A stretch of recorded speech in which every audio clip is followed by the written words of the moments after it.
Dear friends, welcome to this Electrical Engineering Knowledge Sharing channel, AMP Power System Workshop. Thank you very much for visiting Workshop 1, Power System Protections.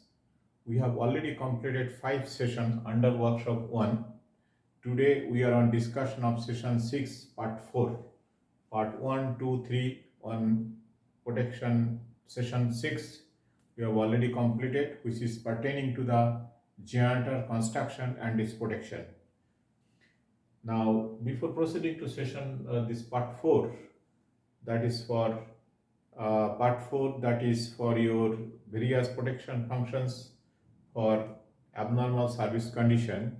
I want to highlight that while we discussed the part 3, that is various protection functions due to internal or external fault condition, we have discussed about the earth fault protection.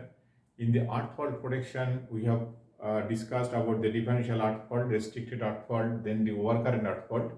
But in all the earth fault protection, one of the things we have missed out, that is 100% starter earth fault protection. We'll discuss about the 100% earth fault protection for 5 minutes. Then we'll switch over to part 4, that is a protection functions for various abnormal service condition. Now, while we discussed about these protection functions for earth fault, we said that whether we give differential protection or restricted earth fault protection or overcurrent protection, all the protection has some setting. For the differential protection, we have a bias setting about 5%. In case of earth fault protection, I-51 G relay, we have a protection setting about 5 to 10%. That means up to 10% fault current relay will not operate. That means if the fault is very near to the neutral, then if the fault current is limited only within the 10%, then the relay will not operate. That means that amount of winding earth fault is remain unprotected. In case of differential protection, the same thing, we have put a bias of 5%. 5% bias means 5% of the winding will not be protected by differential protection. If the fault is after 5%, then it will flow the adequate fault current to protect the generators. If you see the generator windings, so this is a grounded, okay. Now if the fault is over here, then 100% earth fault current will flow. If the fault is at 50%, 50% earth fault current will flow. If the fault, suppose this is a 5%, if the fault is only 5% earth fault current will flow.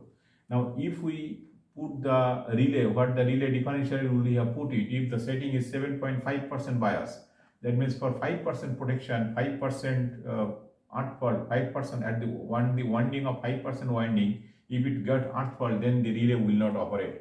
So in case of differential protection, we have put bias 5%. That means for 5% bias, that percentage of the winding will remain unprotected. To cover that protection, that area of protection, we use 100% earth fault protection. This 100% earth fault protection relay operate on a principle on third harmonic voltage measurement. Now, how the third harmonic voltage is coming into the picture? You know, the generator starter winding is wound on a starter which is a sawtooth configuration. If you see the generator winding, suppose this is a starter. If you see the starter configuration, it will like this. Here the conductors are located. This is a starter and this is a rotor, this is air gap. So due to this uneven distribution of the conductor, this portion no conductor, there is a conductor, the magnetic field linked with this conductor is not uniform. The magnetic flux produced by the rotor, which is linked with this starter winding, is not uniform. Due to this sawtooth configuration, there are different, mainly odd harmonics are produced by the output voltage. When they start, these starter winding producing output voltage, on the output voltage we have a 50 Hertz voltage is there, that is the fundamental frequency voltage. In addition to this, mainly third harmonic voltage, that is the frequency is 150 Hertz. That third harmonic voltage also produced by this. How, and this third harmonic voltage, how it is going, how it is flowing, it is not flowing to the network. Through the, this generator is connected to a either switch gear through the cable or through a generator transformer. And all this winding has a grounding capacitance, distributed capacitance. Those capacitance is grounded, and through the capacitor it is grounded and it is going back. This third harmonic voltage is passing current through this capacitor, this distributed capacitor, leakage capacitors of these windings, cables, all this thing, and passing through this, and it is getting dropped across this. So this third harmonic voltage in normal condition, whatever the, suppose X is the third harmonic voltage produced by the generator under healthy 100% healthy condition, then this third harmonic voltage, if we measure across this, if we put a voltmeter, we can measure third harmonic voltmeter, we can measure this voltage. So by measuring this voltage or providing a relay which can monitor this third harmonic voltage, we can protect this. In normal conditions, suppose X amount of third harmonic voltage is producing. Now if this winding, if this starter winding, 10% of winding is fault, then only third harmonic current will flowing through this 10% of the winding, then the third harmonic voltage will be 0.1x. If it is a 5% winding is a fault, then it will be 0.05x. If 50% of the winding is fault, then third harmonic voltage will be 0.5x. So it is always less than the rated condition. So by measuring this low third harmonic voltage, we can decide that there is a fault on the starter winding in certain point. So by measuring this third harmonic voltage, we protect the generator from the 100% starter arc fault. So how this measurement is done? The measurement is done on this in the start point. We can put the PT or potential transformer at the start point of the winding. Suppose this is a winding, 3 winding of the generator. So this is a start point and it is going to earth and it is grounded. We can put the PT here, this is the PT, we can connect over here, and the secondary side of the PT. So when if there is a 5% winding in one of the phase, 5% winding is grounded, then only this, there will be unsymmetrical voltage. In the unsymmetrical voltage, there will be fundamental as well as third harmonic as well as zero sequence current will flow. The zero sequence and third harmonic current only flow through this path to the ground, and then the voltage, other fundamental will not go, only third harmonic and the zero sequence current will be flowing through this, and there will develop a voltage. So the voltage which is come over here, it will be third harmonic voltage plus zero sequence voltage. So this third harmonic voltage we can monitor. How we will monitor it? This third harmonic voltage, we put a filter circuit. We put a resistance here, and then we have a reactance and capacitance. Okay, and then this third harmonic relay is connected over here, and then it is going back. So this is component third harmonic voltage plus zero sequence voltage. Okay, zero sequence voltage, both are coming over here. Now this is a reactance, this third harmonic current, this reactance is L. So the reactance given by this is omega into L. Now for the third harmonic current, this will be omega L. So it will be very high value for the third harmonic. This path will be very high value for the third harmonic. So the third harmonic voltage will pass through this, through the relay. Okay, and the zero sequence will pass through this and ultimately will come back. So by this way, only that this relay will be operating by third, it will be monitoring the third. It is under voltage type relay. It is a 27 under voltage relay, but 27 relay under voltage, but it is a third harmonic under voltage. So it will monitor only the third harmonic voltage. So by under voltage relay, we can protect from the third harmonic. We can monitor the third harmonic voltage, and we can protect the machine from the third harmonic from this unprotected area of the starter arc fault. So what we do? So in this case, problem is here, if the arc fault is above 20 to 30%, then the amount of third harmonic voltage produced by this and full healthy condition, what of the third harmonic voltage, distinguishing these two, though it is different, but distinguishing by the relay is very difficult. That's why up to 15 to 20% of the winding, this third harmonic voltage measurement by this way can distinguish. But after that, it is difficult to distinguish. That's why if we want to put 100% protection, then along with this third harmonic voltage measurement, we have to use the differential protection or identity characteristics arc fault protection. So by combining these two protection, we can protect the 100% winding. So if you put in the diagram, how does it? Suppose this is your percentage of the winding, yeah, and this is a third harmonic voltage. So in the healthy condition, third harmonic constant, third harmonic voltage fixed amount, that is the rated third harmonic voltage. Suppose X% is producing, that equal to 100% of the third harmonic voltage. Now this is a 0% of the winding. When the arc fault is the 0% of the winding, there is no third harmonic voltage. Third harmonic voltage will be proportional to this. So when it is 100%, it is 100% third harmonic voltage. So now suppose this is your 20%, it is your 40%, this is a 60%, this is a suppose 100%. So if within the 20%, if this is the value, so up to this point we can protect it by this third harmonic voltage measurement up to this point. Okay, and then the normal overcurrent, identity overcurrent or differential relay, we can protect suppose maybe 10% to 100%. So in this area will be protected by both the relay with this third harmonic voltage measurement relay as well as IDM to overcurrent relay. So by this process, the entire area will be protected. So third harmonic voltage measurement relay, when you use for this lower end protection of the earth fault, then that will be used in combination with the differential protection. Okay, and by that way we can produce 100% earth fault protection of the starter winding. There is another method is there, that is by low frequency injection we can do also measurement this 100% starter earth fault. That is a we can, if you want to discuss this thing, put a comment. I will discuss further on this because that has to discuss separately. So this is about 100% starter earth fault protection. So with this first part of this electrical fault, that is a protection functions due to internal external fault condition is completed. Now we will go to the second part, that is your various protection functions due to abnormal service condition. So the various protection functions due to abnormal service condition has been classified under 5 categories. One is a loading category. Under loading category there are two. One is unbalanced loading, another is overloading. That is one category. Second is a loss of excitation. In the rotor field, if we lost the excitation or the excitation get lost, then it is injurious to health, that also to be protected. Then there is a reverse for situation can take place. That is not the fault, but it is a some service condition. If the reverse spot take place, then there is a problem with the machine, that also to be protected. Then if the PT supply fails, that is another group of protection. Then we have a overfluxing protection. That's also another overfluxing or under frequency, over frequency protection. That is another group of protection. So these protection groups we will discuss today. Now from the loading point of view, we know the loading point classification. We can for external service condition from the loading point, it could be two types. One type is unbalanced loading, another is unbalanced loading, another is overloading. These are the two category of loading. In case of unbalanced loading, what is that? We said that if there is 3 winding, suppose this 3 winding, A phase, B phase, C phase, suppose this is 120 kilowatt loading, this is 80 kilowatt loading, and this is 100 kilowatt loading. That means 3 phases are not balanced.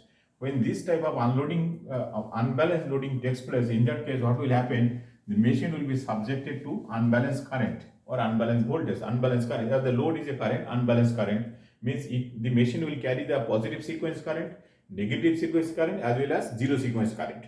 Now the zero sequence current and positive sequence current is not our concern in this case, because machine is loaded within this rated kilowatt. This is suppose 120 kilowatt. Each phase can carry up to suppose 120 kilowatt. But all the phases is carrying within this 120 kilowatt, 120 kilowatt, 100 kilowatt, 80 kilowatt. So machine is loading within the rated kilowatt, but it is unbalanced condition. So positive sequence loading is not getting any overheating, but the negative sequence current has a problem. Why? When this negative sequence current is flowing, this is in the starter winding, this negative sequence current is flowing. This is the starter winding. Okay. So this negative sequence current is flowing in the starter winding. This negative sequence, when this AC negative sequence current is flowing, suppose positive sequence current is flowing this way, negative sequence current corresponding magnetic flux will be moving in the different direction. And in this, it is a stationary part, but this negative sequence currents produce the magnetomotive force in this winding that will be continuously rotating with the synchronous speed. That is the principle of the machine. And in the same speed, there is a rotor is rotating over here inside the field. This is rotor is rotating with a synchronous speed with a DC field over it, with a magnetism. So now when this AC alternating field is rotating with a synchronous speed and link with this, but this field is rotating in a opposite direction. That means the frequency of this is a 2 times of the fundamental. If the fundamental frequency is 50 Hz, it will be rotating with this opposite direction. It is rotating this direction. Positive field is rotating this direction. Negative field is rotating this direction. So with respect to this is a 2 times. Suppose this is a B, you will consider linear. This is a B speed, you are moving this way. Now, if somebody else in the reverse way, B speed, same in reverse direction, what is the relative speed? Relative speed will be 2B. Here also the relative frequency will be 2 times. That means this negative sequence current, is producing negative sequence flux, which is rotating is twice the speed of with respect to the fundamental, it is rotating in twice the speed, and that frequency, that magnetomotive force produced by the negative sequence current is linked with this rotor. Now this rotor, what is the problem? The rotor has a magnetic material, one rotor is a solid body, and when this solid body is rotating inside this AC alternating field, it will produce a eddy current in this, and we know the eddy current is producing heating effect. The eddy current heating effect, this that means I2 is a producing eddy current, I2 and corresponding electromagnetic force is producing eddy current in this rotor, and this eddy current is decided by what? The magnitude of due to this, if this eddy current is IED, the amount of heat produced by this eddy current, the heating effect will be proportional to frequency square into current square with some constant K. Now, as the frequency is twice, this negative sequence current will produce a 4 times heating. It is a square of frequency, 4 times of heating that of the positive sequence. So the rotor will be highly heated, as well as this starter winding also getting heated. Due to the heating, the insulation will get, rotor insulation can get failed, as well as this starter insulation also can get failed, and the cooling system may not be adequate to cater for this, then the machine cannot be loaded fully. So this type of situation, machine must be protected from this unbalanced loading condition to avoid this negative sequence current. So for that we use a negative sequence filter network relay, the relay which can filter out the negative sequence current and operate the relay. That is called negative sequence protection or 46 protection. 46 protection. How this negative sequence current is filtered out, or how the negative sequence relay is operating, that we can show you. Suppose this is a phase, and this is a B phase, and this is a C phase. Okay. What we do, we put a CT over here, and we put a CT in the two phases. Now this CT, if you see the vector diagram, this is a IA, it is a positive sequence IB, and this is IC. This is a positive sequence. In case of negative sequence, what will be happen? In that case, it is IA, IB will be taken by IC, and this is your IA, IB. This is for negative sequence vector diagram. Now, to get this negative sequence currents only in the output, what do we do in the relay? What do we do? We connect this to CT, okay? And this AFS CT, what we have to do? This AFS positive sequence current to be cancelled. This positive sequence current, it has a positive sequence voltage, and this has a positive IB, and this is IC, and this is a VC, and this is also VB. Now VC, we have to put a circuit, we have to modify the CT output in such a way so that due to IC current, the voltage developed across the C will be leading by 60 degree from this. How we will do that? We put a resistance over here. Okay, in the A phase we put a resistance, or on the C phase CT we put a resistance and reactance both together, and then we shorted it. The value of this equivalent XC value, suppose XL, and the value of this resistance will be equal. If this equal to the ohmic value of XL, then we can see the C vector, that is a C phase vector, will be leading by 60 degree from the corresponding current position. So this is a current position leading in the anticlockwise. It will come over here. The VC will come over here for the positive sequence. If we make this type of loop in this type of network, where the A phase is connected with resistance, C phase is connected with the reactance and resistance, ohmic value of this resistance and reactance equal to only the A phase resistance, then the C phase voltage will be 60 degree ahead of this C phase current. So this when it is here, then what will happen? These two will be cancel each other. VA, VC will be cancel each other. So no positive sequence current will be flowing over here.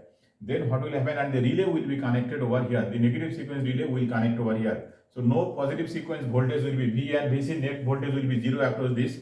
So no current will be flowing. But for the negative sequence, what will happen? With this C phase over here, so the C phase also, this negative sequence voltage will be shifted by 60 degree. So it will be coming over here. This is your VC and this is your VA. So what will be voltage over here? Resultant of this will be the voltage over here. This voltage will be appearing across this, and the relay will be operating. So this way we have filtered out the negative sequence current, and with that with this negative sequence current and the negative sequence current relay operating.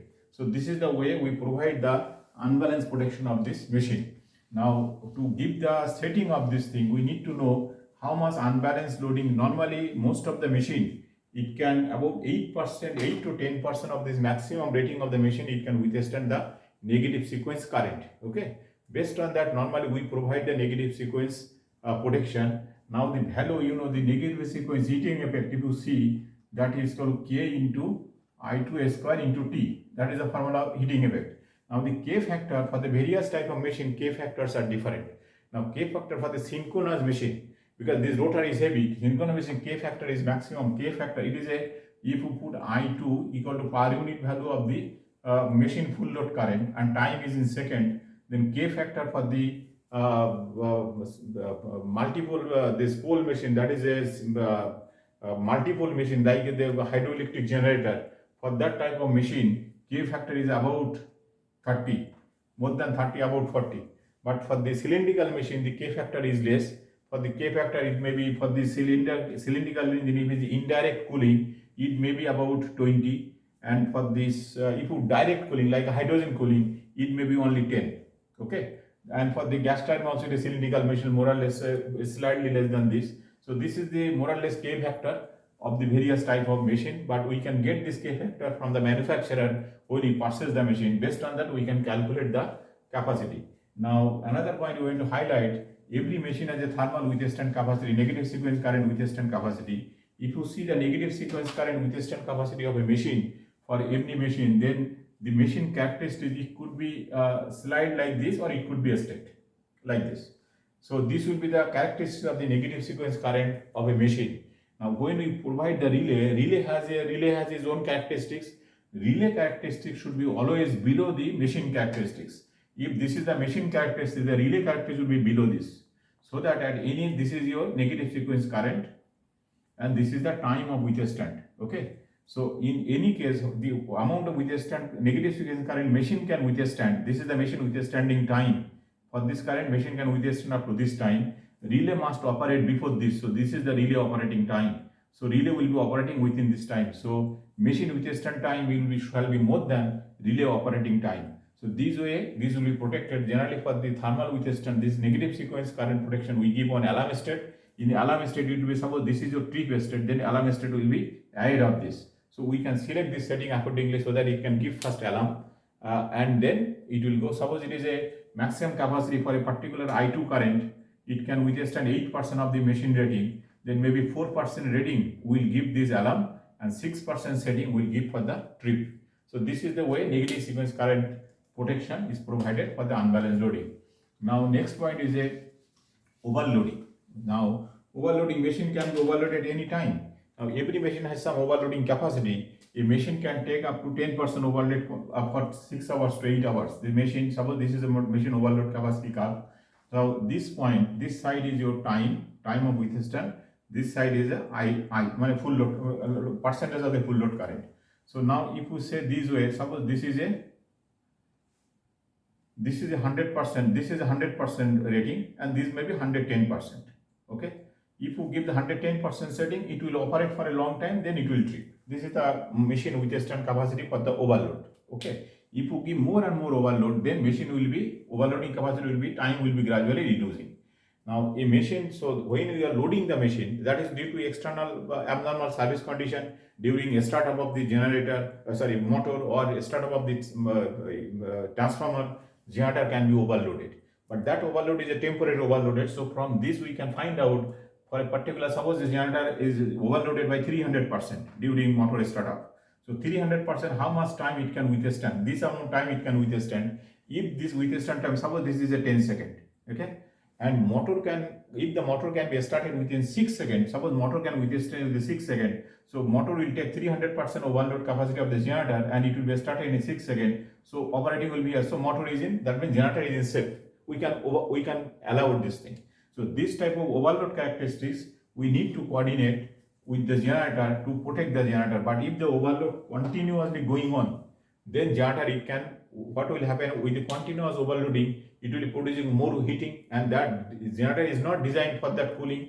Then what will happen, winding insulation will be overheated and insulation will get, with the time insulation get damaged and then it will be converted to short circuit. So this type of protection, this type of overloading condition shall be monitored and to be protected. Sustained overloading is not allowed. So what we do, we do in the normal way, we put the generator with the CT. This CT, now there are two ways we can do this. In the rough way, if the protection, if we measure this overload condition by measuring current from the generator terminal CT, then that can protect the generator, but that is not very accurate. Suppose this is the three winding of the generator, this CT over here. This CT is, suppose this generator can give 100 ampere current, okay? So if this 100 amperes, 5 ampere current will come over here. This is the CT. So when 100 ampere is going, the CT is 100 by 5, you will get the 5 ampere current. So when the 5 ampere current will see the relay will say it is a normal condition. The moment current will go 120 ampere, then immediately it will become 6 ampere. When it gets a 6 ampere, he will tell you 20% overloading is there, then relay will decide. But this will not the real give the actual temperature condition of the winding inside the port, because it is indirect way. So this protection we call is 49, but this 49 we can provide as a backup of the actual overheating condition. So this is actually not sensing the overheating, it is a overheating we are considering in terms of overload. In terms of overload, we can provide in the relay this overload condition by monitoring this way, by measuring the line current from by the city. But if we want to provide the actual overload protection in the generator, then we have to sense the actual temperature of the winding, and that is during manufacturing time, manufacturer they know where is the actual hot temperature or hot spot is producing. So what they do in the generator winding itself, there are the three generator winding.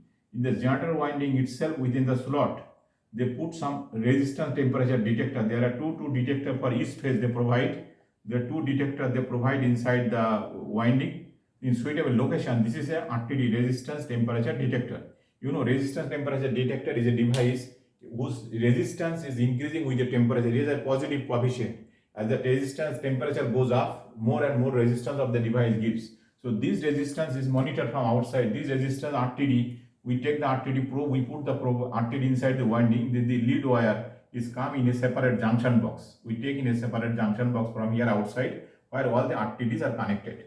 Now from here we take to the bridge. You know, RTD, this resistance can be converted to current through the Wheatstone bridge. So we take to the Wheatstone bridge from where the current is going to the current monitoring relay, which is calibrated in terms of temperature. So by that way, the generator winding is protected, and this generator winding actual temperature is monitored. So by this temperature or by RTD sensor, we monitor the actual hot spot or winding temperature, and that winding temperature converted to this resistance, and the resistance are converted to current, and that current is monitored by the relay, and the relay can be calibrated in terms of temperature. So we can monitor the temperature as well as if we need the protection, the relay has a contact. So when a certain temperature, suppose it comes to 105 degrees centigrade, then it will be alarm, then 110 degree it will trip. When it comes 105 degree, it will give the alarm, and then it will trip. So by providing the RTD, we can give this actual protection for overload, and that we call 49G.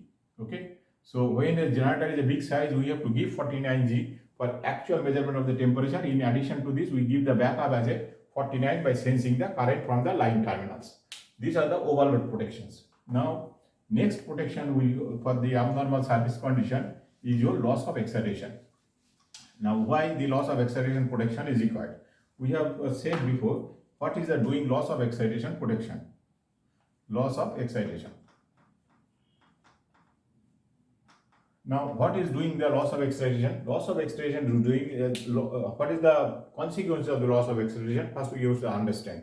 Now, what is excitation is doing? We are giving excitation to the rotor to produce the magnetic field. That magnetic field is linked with the starter winding and it's producing voltage.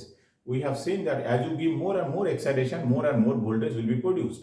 And then when excitation is coming to the rated condition, it will produce rated voltage. That is one job is exciter, what excitation is doing. So if there is a loss of excitation, that means the voltage will not be produced adequate. Suppose this total loss, then no voltage will be produced. And if the excitation is reduced, then less voltage will be produced. That means under voltage will be generated. That is one thing. Second thing, this generator is producing electric power. So we say electric power has a two part. One is the active power and other is the reactive power.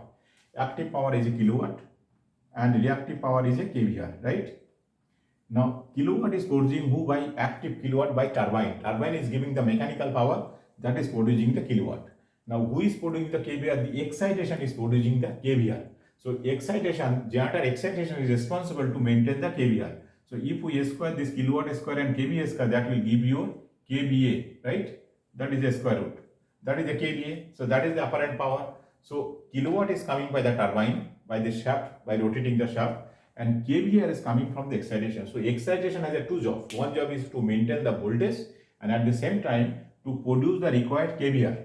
Okay. So this kVA production or reactive power production is responsible by the excitation. So if there is a loss of excitation or there is a reduced excitation, then what will happen? There is a two impact. One is the machine will go under voltage, as well as it will not produce the required kVA. So what will happen if that means the load cannot be catered? So if it is single machine operating independently, single machine is running in isolated, is a single machine is running. In that case, what will happen? The moment excitation, the field winding is giving the excitation. This excitation, the moment excitation lost or is reduced, terminal voltage will go down, and by the if you put a 27 under voltage relay, generator will trip with the turbine. In the single machine, that way it will work. But in the multi-machine system, the problem is severe. In case of suppose there is another machine and it is connected through the breaker to the busbar. Suppose suddenly the voltage goes down of this machine, then what will happen? There is a voltage, less voltage over here. So instead of giving the voltage, then but it has a higher voltage. So it will try to feed the power to the generator. If this is connected in the multi-machine system, it will try to feed the power to the machine. Then what will happen? That means this machine is supposed to provide kVA, okay, to the busbar, to the system. But instead of supplying the kVA, now as the voltage goes down, immediately the system will supply the kVA over here. Now what is the consequence of this? System may not have enough capacity. So system will go unstable due to unable to provide the capacity with kVA. That one thing, even if the system has enough capacity, then what will happen? This generator has a rotor and a starter. Starter winding is responsible to produce the kVA, right? But instead of supplying the kVA, it is taking the kVA in the reverse direction. When reverse direction it is taking a kVA, this reactive kVA will produce a slip frequency current in this rotor. And that slip frequency, because then this machine will be acting as an induction generator. Instead of supplying power, it is taking power from the system. That means this machine will be acting as an inductor. It is taking induction of the reaction from the system. Reactive power is taking from the system. Then if you see the synchronous generator characteristics, the synchronous generator will become a induction generator, and it will be running on a super speed, meaning above the synchronous speed. Due to the above synchronous speed, the machine will go unstable. So that is not acceptable. And secondly, due to the voltage, due to the lower voltage over here, the machine will go out of synchronicity. So when there is a loss of excitation or there is a less excitation, then the synchronous machine will be going as an induction generator, and the rotor frequency, this due to this kVA slip frequency current will generate in the rotor, and then rotor will be getting overheated because this kVA will produce separate magnetic flux, and that will be still linking with the core or the rotor core, and the rotor core will be heated. So with the negative sequence, with this slip frequency current. So that is not acceptable. So that's why we have to protect the machine from this situation. So how we'll do that? There are different ways we can do it. One of the ways is we can monitor the rotor current, and if the rotor current goes below certain value, then immediately we understand there is a loss of excitation. We have seen the rotor, this is the rotor field.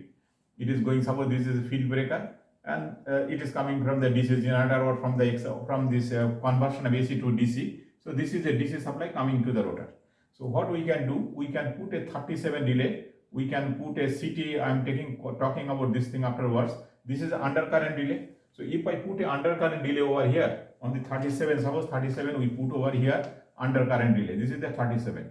So this normal condition, this relay, full current is coming, so relay is picked up. The moment current drops, then immediately relay will drop, and then we can use this thing this way. How it will be using? Normal condition relay, this 37 relay, this is a normally picked up because full current is going, it is a picked up. It has a contact. Suppose it has a NC contact. This is NC contact of the relay. That means when the relay is not energized, this is NC. So normal condition, this contact is open, and here we put a timer. Okay, this put a timer. So and it is coming to the supply. Here is a positive, here is a negative supply. Now, when normal condition, what is happening? When normal condition, this relay is picked up, this contact is NO. So no supply is going to the timer. Timer is not activated. The moment this 37 power, this DC supply coming to the coil get reduced. Suppose this is has a setting 80%. So we said when this current going below 80%, immediately the relay will drop. Suppose the current is now going 50%. due to excitation reduced.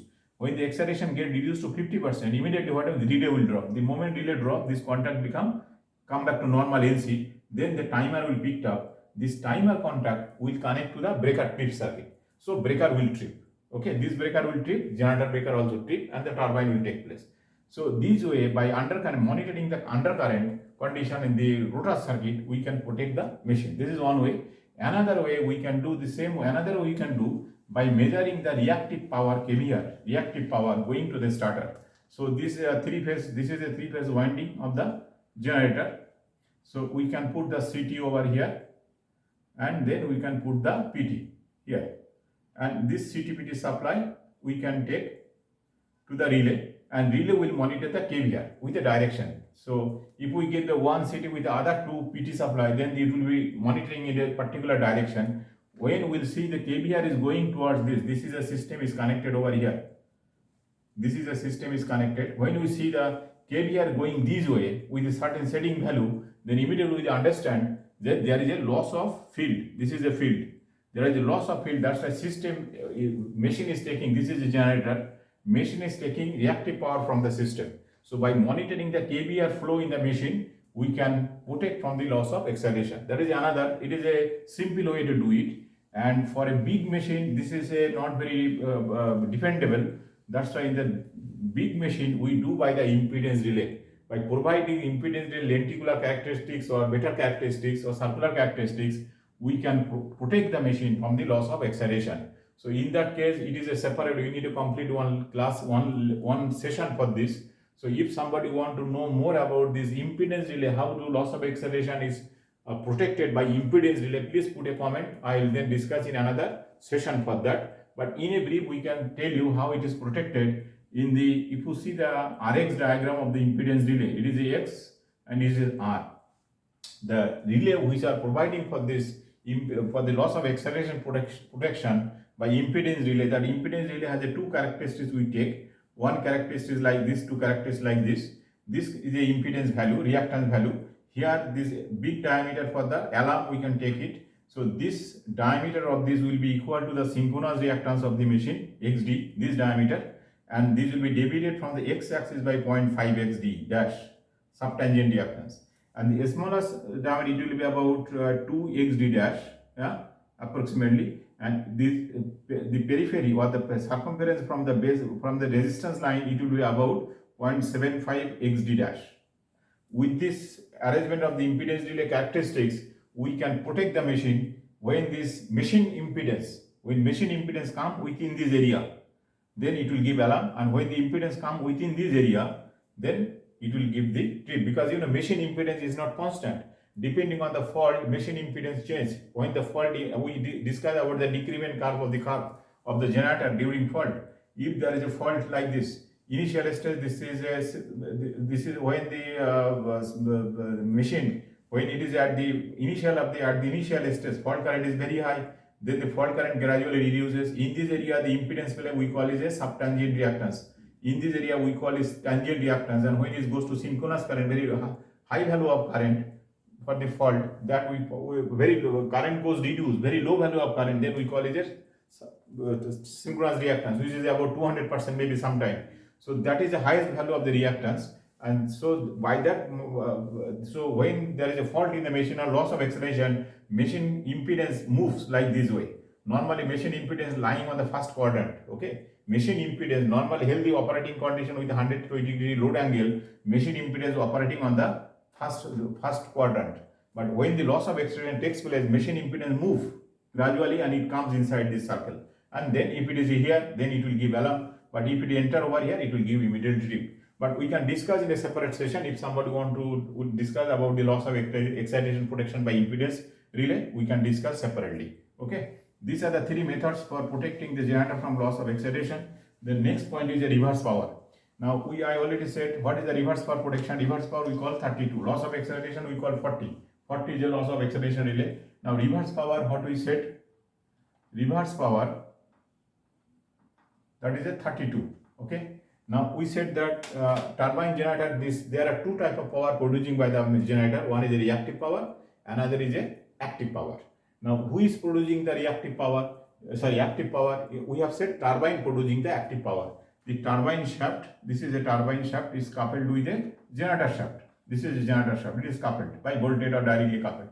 Now this turbine shaft rotating the generator shaft, and generator is producing the active power. This mechanical power is converted to electrical power here. Okay, this is the law. Now if this there is a various reason why the turbine can be stopped due to various mechanical issues. It could be mechanical, not electrical, maybe mechanical issues. There is maybe some problem with the steam line or the gas line, or there is a shutdown in the turbine. When it is producing, suddenly turbine is stopped. If the turbine is stopped, then the mechanical power is not going. Now, but this is connected to the system. Generator is connected to the system. Just before the shutdown, it was running, producing power. It is producing kilowatt plus kVAR. Both are producing. Now, kVAR, who is producing the kVAR? That is rotor is producing the kVAR. That is still maintaining. So it will produce the kVAR, but the kilowatt is not coming. So it cannot produce the kilowatt. Then what will happen? Immediately, as the kVAR is there, this is connected with the shaft. So this starter winding is connected with the system. So starter is getting connected, but it is not able to produce any active power because the mechanical power is not there. Then it will act, then how it is, a starter winding is getting AC power from the line, connected with the line, but it has no rotational force. So this starter winding will be taking as a motor, it will be acting as a motor, it will be thinking as a motor, so it will take power, active power from the system, and it will be starting working as a motor, and it will be trying to rotate this turbine. Now when it will be trying to rotate the turbine, there is a lot of consequences. When the turbine is stopped, turbine when it is rotating, rotation, suppose a steam turbine or gas turbine rotating 3000 rpm, 3000 rpm when it is rotating, it is giving its own cooling. So the moment it stops and it's trying to rotate it, during that time, due to adequate cooling will not be there, immediately it will be fire. There will be fire inside. In case of diesel engine, what will happen? The moment this turbine is, this diesel engine is stopped, the shaft, connected shaft is rotating, but the shaft is, how it is? The linear motion converted to circular motion. In the case of diesel engine, inside the piston there is a fuel, unburned fuel, and then this cylinder, inside the cylinder the unburned fuel is there, and piston is moving inside. So what will happen when this was rotated in reverse direction? It will try to move the piston, then there will be fire, or it can explode the machine. So this is very dangerous situation. So when this reverse power take place, when this turbine failed, immediately it will take power from the system and it will try to act as a motor and rotate the turbine. So that is not, anyway it is not desirable. So we have to stop the, or to trip the machine immediately. So what we do? We do a reverse power relay over here. Reverse power relay, how does it operate? It operates in the same way, CT and PT. This is generator winding. So on the generator winding, on the line side, we have the CT, and this CT is coming, and there is a PT over here. This is a PT, and this CT and PT supply coming to the, it is actually a directional, like a direction overcurrent relay. Will give one phase current, other two phase voltage, and then it will act as a direction relay, but it will monitor the power instead of current. It will take the voltage and current and it will multiply, it will produce a power, and it will meter the power, how much power is coming. So this is a wind, three phases. Generator is connected over here. These are the generator. So suppose A phase, B phase and C phase. Now here we have a CT and there will be PT over here. Okay. So what we'll do, we put a relay over here. It will take the CT supply over here and PT supply over here. It is for one phase I am showing it. So it will be looking direction this way. We'll set the direction this way. So it will monitor the kilowatt by voltage and current multiply. It will say the kilowatt, and it will look the kilowatt this way, how much kilowatt is coming. The moment it will say, suppose I have put a 5% setting here in this way. The moment it will say 5% power is coming this way, it will understand that there is a reverse power is taking place. Immediately it will take the action to trip the breaker. Now how much setting will be required, that depend on the type of turbine we are using, because the motoring power of the turbine is not same for all type of turbine. It is a highest for the diesel engine. If you get the diesel engine, the motoring power is about 50%. Diesel engine is motoring power about 30%, you can say diesel engine. But if you go to gas turbine motoring power is maximum, it is about 50% power is required for this motoring, for motoring this.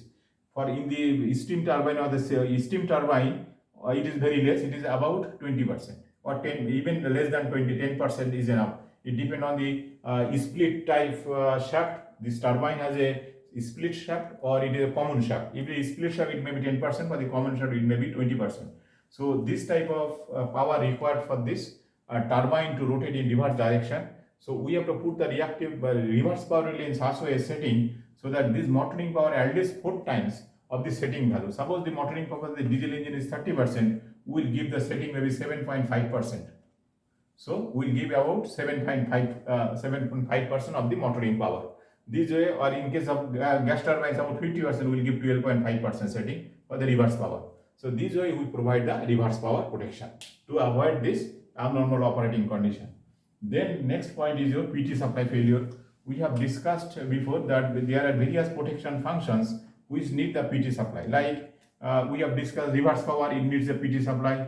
Then we have discussed excitation, loss of excitation relay, it also need PT supply, loss of excitation. Then next point is loss of acceleration, you need a loss of acceleration per relay, you need a PT supply. Then negative sequence, you need a PT supply because we put the PT on the negative sequence point on the between the phase and neutral negative sequence current for this loading condition. So this also need a PT supply. Then you need 50 on V relay also need a PT supply. Suppose these are connected with the CT, yeah. This is a CT supply connected over here. Now all these relay need a PT supply, so we put the PT over here and we connect over here, right? This is the way we are doing this thing. Now there is a fuse. If this fuse balloon system is healthy, but due to fuse balloon, the PT supply is not there, immediately the relay will operate. But that type of operation we have to prevent it. So PT monitoring relay, what we have to do? We have to monitor this PT. So what do? We put a 60 relay over here. 60 is a voltage supervision relay. By voltage supervision, we can monitor the voltage continuously. And this voltage sensitive relay, this contact, this normal condition, this relay is picked up. So there is a NO contact over here, which is always picked up. This is all our NO contact. Okay. So normal condition, when the relay picked up, it has become NC. So all is operating. Okay. All the relays are, it is getting supply as operating. The moment this relay drops, because this is fuse fail, immediately voltage go down, relay will drop, then this contact will become NO. Is become NO. Then it will not operate. Even the voltage supply fail, it will not operate. And if it does not operate, then it cannot give the trip command. So this way, by sensing the voltage, we can provide the protection in case of failure of the PT supply. So it will not give undesirable trip command to the generator, to the breaker. Okay, so and the unit will not be tripped. Then it will, and then from this contact we can take the alarm. We can take alarm to the alarm circuit. So when this is dropped, immediately this become NC, and we get the alarm to the remote. Then some attendant will come and check what has happened. Accordingly, they can take the action. So this is a PT supply failure monitoring arrangement. The last point is overfluxing protection.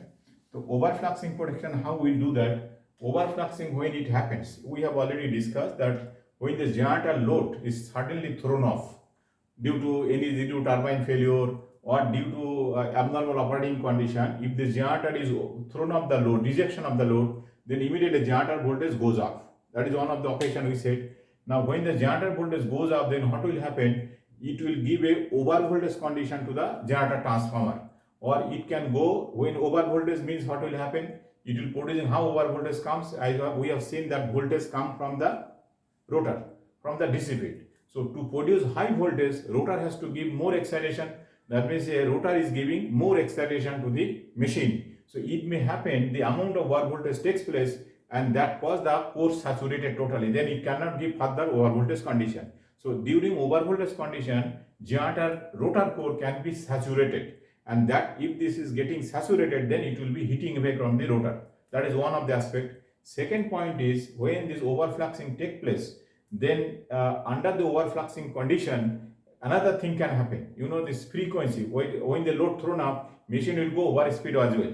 So as the voltage will go up, as well as frequency will go up. So this, when this overfluxing protection is provided, it is only provided not by measuring the voltage, but it can also monitor the frequency. By monitoring voltage and frequency both together, we give this V by F protection, which is called overfluxing protection.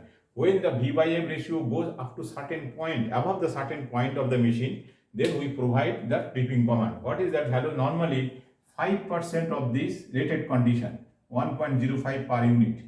That means 5% of the rated condition, if V by F goes up, then we understand there is a overfluxing condition in the machine. then we have to trip the machine. And overfluxing, not only this road rejection, there is another occasion, because we have seen how the voltage is controlled. Voltage is controlled through the AVR. AVR is taking the signal from the line PT. AVR, this AVR is taking, this is a generator, and AVR is connected over here from the exciter. There is a connection of the rotor, and then from the line PT, it is taking the signal. So if this AVR, this signal, feedback signal, because this machine, how much excitation it will give, it will decide from the line PT. When you will see the V is less than V rated condition, then it will continuously increasing the excitation. Now certainly if this link get open or there is a problem with the PT supply, then AVR will not get any PT supply. AVR will not understand what is happening over here. You will consider that there is no voltage develop over here. So it will be continually forcing the excitation to the rotor, to this exciter. So in that case, and it will be continuously giving over excitation to the machine, to the rotor. So rotor will be getting overexcited under this condition. So if this feedback signal is absent to the AVR, in that case also machine can over voltage, over excitation can take place, and which cause the overfluxing of the machine. So these are the various occasions when overfluxing can take place due to consequently over frequency. So in that case, we have to protect the machine by measuring voltage and frequency. The PT supply will be going to the relay, this V by F relay, and that will monitor the V and F. And there is a there is an algorithm. This relay is a digital relay. So it has an algorithm. It can calculate, and depending on the setting value, it can decide the course of action. That is a overfluxing protection. In the same way, in the case of over frequency also, we can protect separately. In case of overfluxing frequency, what will happen? Machine will be running over speed. Over speed running means the produced frequency will be high. Now these various loads connected, there is a rated frequency for every equipment.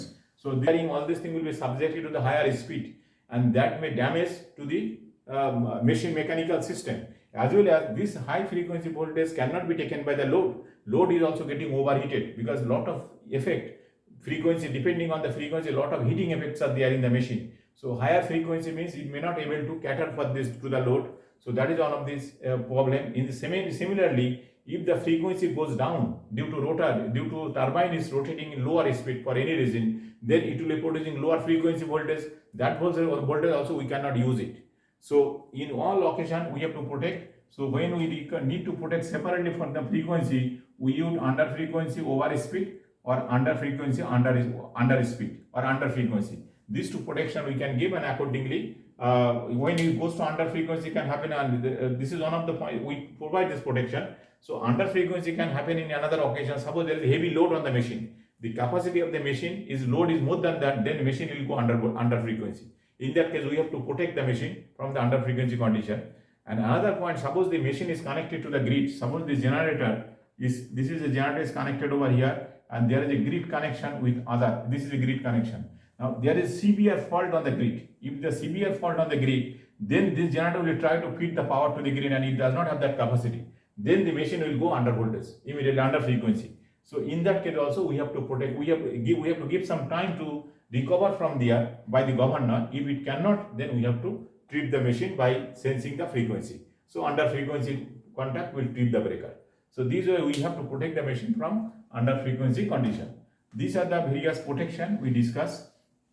Now with this we'll close this chapter today, and with this we are completing this two part of the electrical. One part is the protection function for the internal external fault, and the protection functions for the various abnormal service conditions. That we are closing. We completed this part.